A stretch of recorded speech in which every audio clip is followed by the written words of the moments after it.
It was time for another early morning Americano as we had to head to the Colorado Springs airport for another bright and early flight back to Tennessee for the No Business 100-mile trail race. After the most turbulent flight we've ever experienced, we had smooth skies from Denver to Nashville. I'm going to read the thing tonight. After driving to Jamestown, Tennessee, we made a quick stop at Packet Pickup for Val and August to pick up their bibs and race swag, and their pre-race pictures, of course.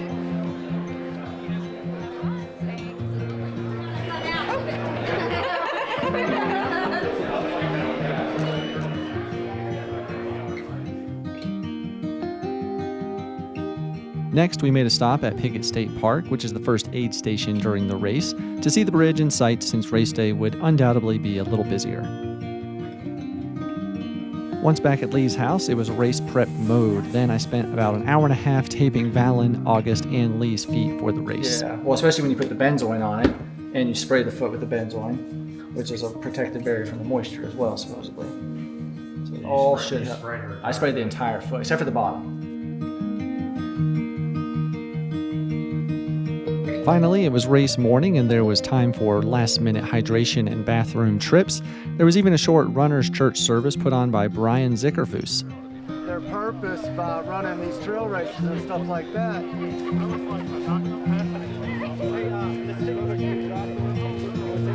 What time is it? All right, guys. 3, 2, 1, go!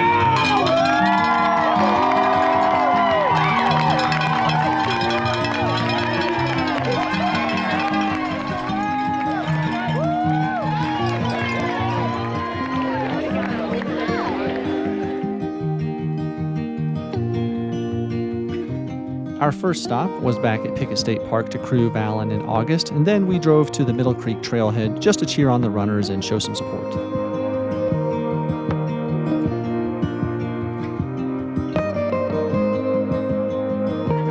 Looking good. Yeah, keep it up. After we picked up the final crew member, Kevin, we made a stop at Hazard Cave, which is normally part of the course, but the trails near the cave were closed from damage due to Hurricane Helene. It is such a beautiful spot, and I wanted to show my friend William from Florida.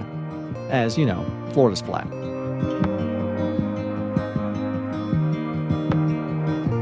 Then it was over to Bandy Creek to crew the ladies.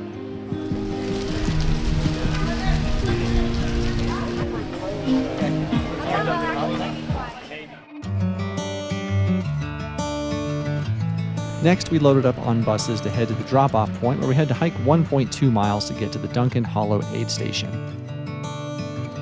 At Duncan Hollow, we enjoyed spectating and helping runners that didn't have crew.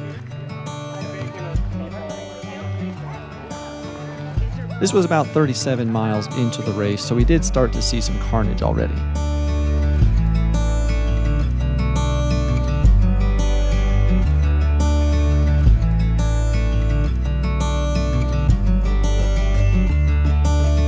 Nicknamed Combat Carl, this man was a true legend of the No Business 100. Unfortunately, this runner was suffering from severe electrolyte imbalance and had been vomiting for about the last 15 miles and was ultimately pulled from the race.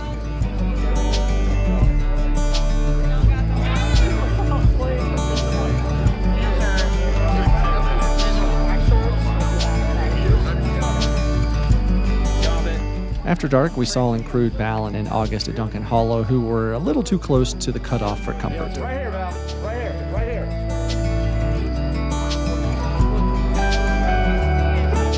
After the hike out, we bussed back to Bandy Creek and then drove over to Blue Heron, which was about 62-ish miles into the race.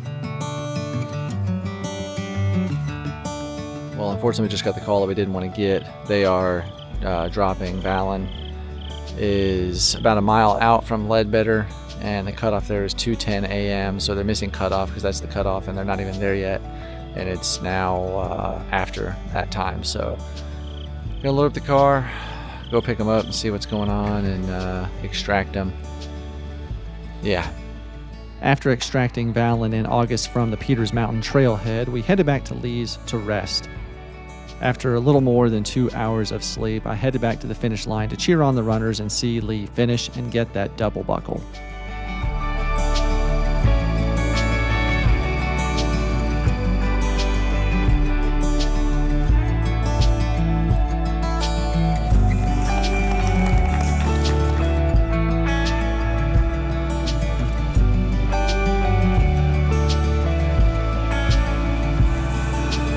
Let's go, Lee!